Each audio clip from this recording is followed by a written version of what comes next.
Wafanyabiashara wa soko kuu manispaa ya Mtwara Mikindani mkoani Mtwara wamelalamikia kubomoka kwa kalo la maji taka na kusababisha harufu kali, hali ambayo imekuwa adha kwa wafanyabiashara na wateja wao.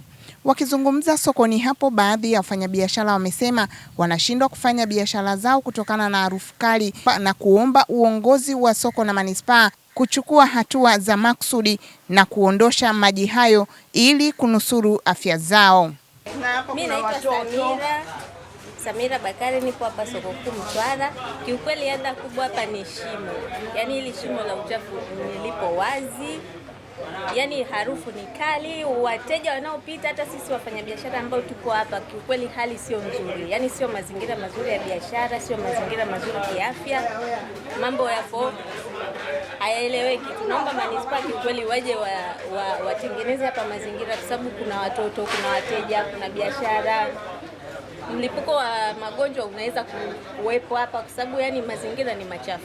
Jina naitwa Saidi Hamisi Ulimwengu. Kero yetu ni kuhusu kalo hili ambalo limekatika tangu jana saa 8. Sisi ni wafanyabiashara wa hapa.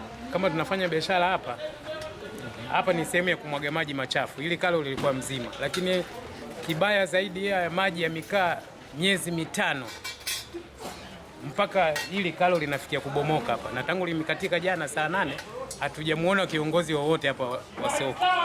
Sasa tukiwaomba viongozi wa soko waje hapa, waje wafanye utaratibu haya maji ili wafanye kuyatoa haya maji ili tupate unafuu wa hapa mahali. Sham Kaisi ni mwenyekiti wa soko kuu Mtwara, amethibitisha kutokea kwa tatizo hilo na kutoa ushauri kwa uongozi wa manispaa ya Mtwara Mikindani. Sawa, mimi naitwa Sham Kaisi, mwenyekiti wa wafanyabiashara soko kuu. Nikupongeze mwandishi wa habari kwa hili ambalo mkuja nalo leo. Ni kweli sisi hapa kuna shimo la muda mrefu ambalo lilikuwa linatumika kutia maji taka kwa ajili ya wafanyabiashara ambao wao wanatumia maji, kama watu wa mabucha pamoja na wauza mboga na wamantilie, kwamba wao wakishatumia maji tulitenga sehemu ile mahususi kwa ajili ya kutia maji taka, sababu lile shimo tukisema tulifukie moja kwa moja hatuna sehemu nyingine ya kutia maji taka.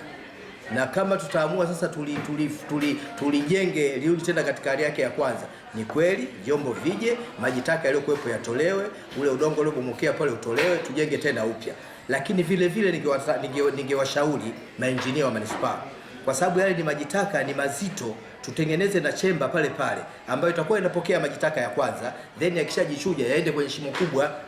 Swala la shimo la maji taka soko kubwa, taarifa tumezipata na utaratibu wa kulifanyia kazi kuondosha yale maji na mchakato kwa ajili ya kulijenga tena shimo jingine unaendelea. Taarifa tunazo hizo sasa hivi, sababu tukio limetokea jana, na baada ya kupata taarifa mtaalamu ameenda na ametushauri. Kwa hiyo kwa sasa tuko kwenye mchakato wa kwenda kuondosha hayo maji na kujua na kufanya taratibu zingine za ujenzi wa shimo.